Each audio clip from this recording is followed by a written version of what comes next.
আসসালামু আলাইকুম, কেমন আছেন সবাই? বিকেলে চায়ের সাথে অথবা বাচ্চাদের টিফিনের জন্য খুবই সিম্পল একটা নাস্তা রেসিপি নিয়ে চলে এসেছি আজকে। আশা করছি আপনাদের কাছে ভালো লাগবে। তো আমি এখানে ৪ পিস ব্রেড নিয়েছি। এখন একটা ছুরির সাহায্যে ব্রেডের চারপাশে যে লাল অংশটা আছে সেটা কেটে ফেলে দিচ্ছি। এমনভাবে কাটতে হবে যেন চতুর্পাশ একই সমান থাকে। অন্য একটা পাত্রে এখন ২টা ডিম নিচ্ছি আমি। সাথে দিয়ে দিচ্ছি ২ চা চামচ চিনি, স্বাদমতো লবণ। চিনির সাথে ২টা ডিমকে আমি ভালো করে একটু ফেটিয়ে নিচ্ছি।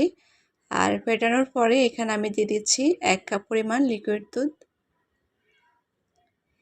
এইভাবে যদি এই নাস্তাটা তৈরি করে দেওয়া হয় বাচ্চাদের টিফিন অথবা বিকেলে, তারা অনেক মজা করে খাবে। আর যেহেতু এখানে দুধ আর ডিম আছে, তো সেহেতু আসলে নাস্তাটা অনেক বেশি হেলদি। এখন এই যে ডিম মিশ্রণের সাথে আমি কিন্তু দুধটা ভালো করে মিশিয়ে নিয়েছি। আগে থেকে কেটে রাখা যে পাউরুটিগুলা, তা এখন এগুলাকে দুধের মধ্যে আমি চুবিয়ে নিচ্ছি। একটু সাবধানতা অবলম্বন করতে হবে, যেহেতু পাউরুটি ভেজার পরে একেবারে খুবই যায় অবস্থা, করুণ অবস্থা হয়ে যায় তার। তো সেক্ষেত্রে একটু সাবধানতা অবলম্বন করতে হবে, সুন্দর করে ধরতে হবে যেন না ভেঙে যায়। তো আমি ২টা পাউরুটিকে একসাথে করে নিয়েছি। আপনারা চাইলে কিন্তু এভাবে ৪-৫টিও করা যায় একসাথে। তো আমার যেহেতু আমি সময়টা একটু কম লাগাতে চাচ্ছি, সেজন্য আমি ২টা নিয়েছি একসাথে। এখন আমি চুলায় একটা প্যানে আমি কিছুটা ঘি দিয়েছিলাম, আর ঘির মধ্যে এই ব্রেডটা ভাজি করব। আর আপনারা চাইলে কিন্তু এখানে সয়াবিন তেলটাও ব্যবহার করতে পারবেন। তো আমার মনে হয় ঘিটা ব্যবহার করলে খেতে অনেক বেশি ভালো লাগে। একটা স্প্যাচুলার সাহায্যে খুবই আলতোভাবে নাড়াচাড়া করতে হবে। আর মিডিয়াম লো হিটে রেখেছি আমি এটা।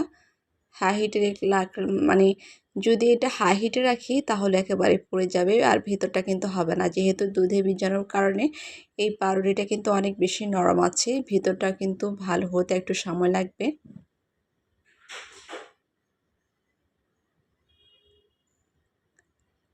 তো এই পিট ও পিট করে কিন্তু আমি পাউরুটিটাকে ভেজে নিচ্ছি।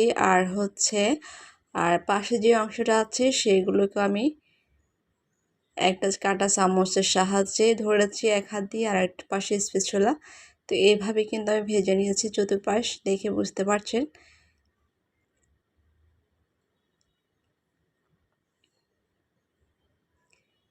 তো এই তো ভাজাটা হয়ে গেছে, আর দেখতে পাচ্ছেন মাশাআল্লাহ খুবই সুন্দর একটা লুক এসেছে। এখন আমি আপনাদেরকে কেটে দেখিয়ে দিচ্ছি। এই নাস্তাটা কিন্তু বাসায় যদি কোনো মুরব্বি থাকেন তাহলে ওনারাও খেতে অনেক বেশি পছন্দ করবেন, যেহেতু হালকা মিষ্টি, তাছাড়া এটা অনেক বেশি সফট।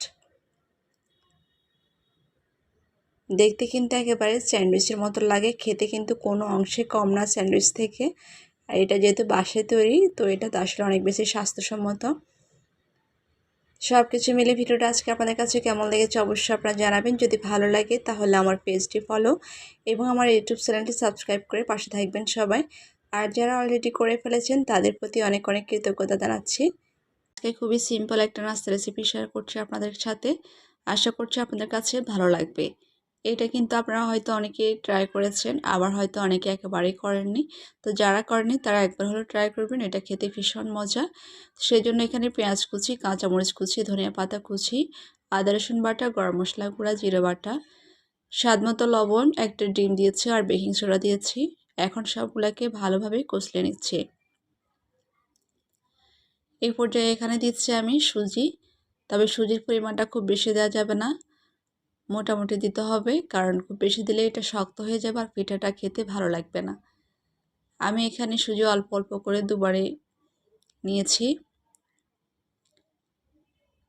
সুজিগুলো মেখে নেওয়ার পরে এখন এখানে আমি কর্নফ্লাওয়ার দিচ্ছি, যাতে করে বাইন্ডিংটা ভালো হয়। অনেক ক্ষেত্রে সুজি দিয়ে কোনো কিছু তৈরি করতে গেলে আঠালো হয় না বা বাইন্ডিংটা ভালো আসে না, তো সেজন্য কর্নফ্লাওয়ার নিয়েছি। আর কর্নফ্লাওয়ারের আরেকটা কারণ হচ্ছে এটা আরও ক্রিসপি হবে, খেতে ভালো লাগবে। এখন চুলায় এই যে তেল দিয়েছি, আর তেলগুলো গরম হয়ে আসার পরে সবগুলো পিঠা দিয়ে দিয়েছি। কিছুক্ষণ পরে আমি এই পিঠোপিঠ ভালো করে ভেজে নিচ্ছি। এই পিঠাগুলো কিন্তু সসের সাথে খেতে অনেক বেশি মজা হয়। আর এটা যেহেতু ঝাল নাস্তা, এটা সবার অনেক বেশি পছন্দ। আপনারা যারা খাননি একবারও, তারা অবশ্যই একবার ট্রাই করবেন, দেখবেন এটা অনেক বেশি মজা হয়। ঝাল পাকোড়া তো এমনিতে আমরা ট্রাই করি, আবার আমরা অনেকে তৈরি করি, বিশেষ করে আটা ময়দা এগুলো দিয়ে, কিন্তু সুজি দিয়ে যেটা তৈরি করা হয় সেটা অনেক বেশি মজা হয়। সবগুলো পিঠা হয়ে গেছে, একটা ভেঙে আমি আপনাদেরকে দেখিয়ে দিচ্ছি। আর দেখতে পাচ্ছেন এটা কতটা সুন্দর হয়েছে, খেতেও কিন্তু আলহামদুলিল্লাহ অনেক ভালো হয়েছে। তো ভিডিওটা আপনাদের কাছে কেমন লেগেছে আপনারা অবশ্যই কমেন্ট করে জানাবেন। যদি ভালো লাগে তাহলে সাপোর্ট করে সবাই পাশে থাকবেন। বিকেলের জন্য খুবই মজার একটা স্ন্যাক আইটেম তৈরি করব, সেটাই শেয়ার করছি। সেজন্য 1 কাপ আটা, স্বাদ মতো লবণ, 1 টেবিল চামচ তেল দিয়ে ভালো করে একটু মেখে নিচ্ছি। মেখে নেওয়ার পরে নর্মাল পানি দিয়ে একটা ডো তৈরি করে নিচ্ছি। ডো তৈরি করা হয়ে গেলে এগুলোকে আমি 4টা ভাগে ভাগ করে 4টা রুটি তৈরি করে নেব। রুটিগুলা নর্মালি আমরা যে রুটি তৈরি করি তার থেকেও একটু বেশি পাতলা করে বানালে তখন সেটা অনেক ভালো হবে। এটা বিকেলে অথবা বাচ্চাদের স্কুলে টিফিনও দিতে পারবেন, খেতে ভীষণ মজা হয়। এই ধরনের নাস্তা বাচ্চা থেকে বুড়ো সবাই অনেক বেশি পছন্দ করে। বাসায় যখন কিছু থাকবে না সেক্ষেত্রে আপনারা শুধু আটা এবং ডিম দিয়েই নাস্তাটা তৈরি করে নিতে পারবেন। প্রত্যেকটা রুটি আমি এভাবে পাতলা পাতলা করে বেলে নিয়েছি। কতটা পাতলা হবে সেটাও আপনাদেরকে দেখিয়ে দিচ্ছি। এখন চুলে একটা কড়াইয়ে আমি কিছুটা পানি দিচ্ছি, তার মধ্যে কিছুটা সয়াবিন তেল দিচ্ছি। পানিগুলো যখন ফুটে আসবে সেই ক্ষেত্রে আমি এখানে একটা একটা করে রুটি দিয়ে দিচ্ছি।